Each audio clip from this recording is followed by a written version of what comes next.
Hello everyone, this is Caroline, and today I want to do a short video tutorial about a topic that I find very interesting, and it's some common mistakes that people, especially people that speak Spanish, make when speaking in English.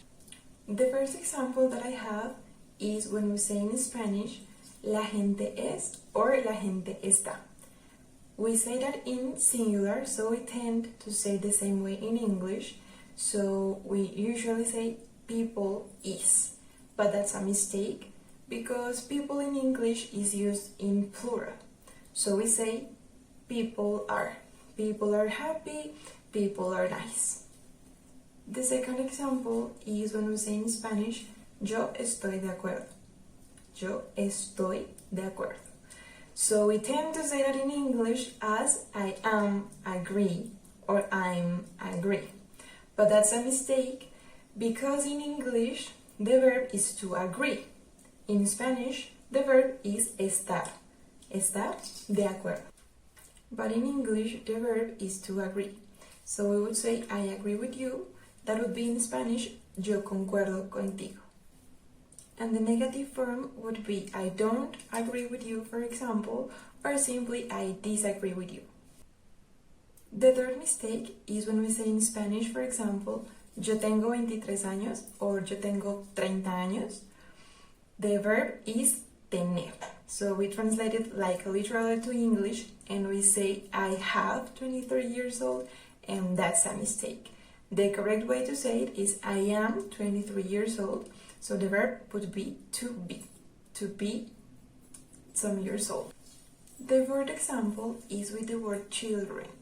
We usually think that the word is in singular, so we tend to pluralize it, saying children's. But actually the word children is in plural already, and it's niños. And the singular way is child. So if you have one, you say I have one child. If you have more, I have 3 children. The fifth example is with the verb to borrow. We tend to think that it means prestar. So we say, for example, can you borrow me a pen? Thinking it means me prestas un bolígrafo. But in reality, the verb to borrow means pedir prestado. So we should say, can I borrow a pen? That means, ¿puedo pedir prestado un bolígrafo? Something like that. So, can I borrow a pen? ¿Puedo yo pedir prestado? But if you want to say prestar, you can use the verb to lend. I will lend you my pen. Te prestaré mi bolígrafo. The sixth mistake is, for example, if I don't understand something, I will ask you, ¿me puedes explicar, por favor?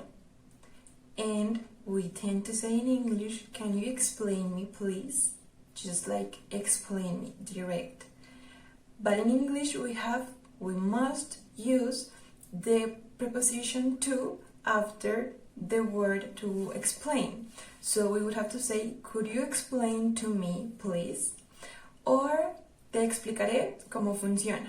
I will explain to you how that works. The next example has to be with the definite article the. We say in Spanish, or we use in Spanish, this definite article to general things or general nouns. For example, la vida es difícil. Something general, la vida. Or el agua es importante. Or el agua, me gusta el agua. In English, we tend to say, for example, the life is hard. But that is a mistake because in English, those general words or general nouns don't use the definite article or any article at all.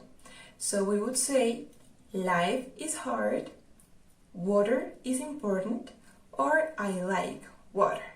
Just like that, with no article, and that's a general noun. On the contrary, for some specific nouns in English, we have to use this definite article, the. For example, In Spanish, we don't use it and we say fui a Estados Unidos, just like that. But in English, we have to say I went to the United States or to the US. I went to the US. Or in Spanish, we could say tengo una amiga de Filipinas, just like that with no article. In English, we have to say I have a friend from the Philippines.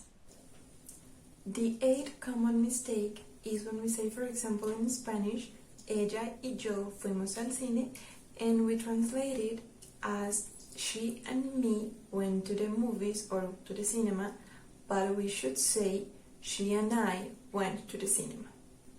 The ninth common mistake is, for example, in Spanish we say, mi hermana está casada con Juan. We tend to say, my sister is married with Juan, but we have to say to Juan. My sister is married to Juan.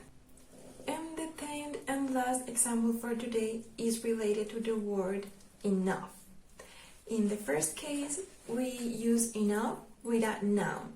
For example, I don't have enough money to buy a house. I don't have enough money. That would be subject, verb, enough, noun. Or in affirmative way, the same. I have enough money. In the second case, we have an adjective. So we say, for example, it is not big enough. The structure would be subject, verb, adjective, enough. That is not big enough. Or an affirmative as well. That is big enough. And this was all for today. Thank you so much for watching. I really hope you liked it, you enjoyed it, and you learned something new today. See you next time. Bye bye.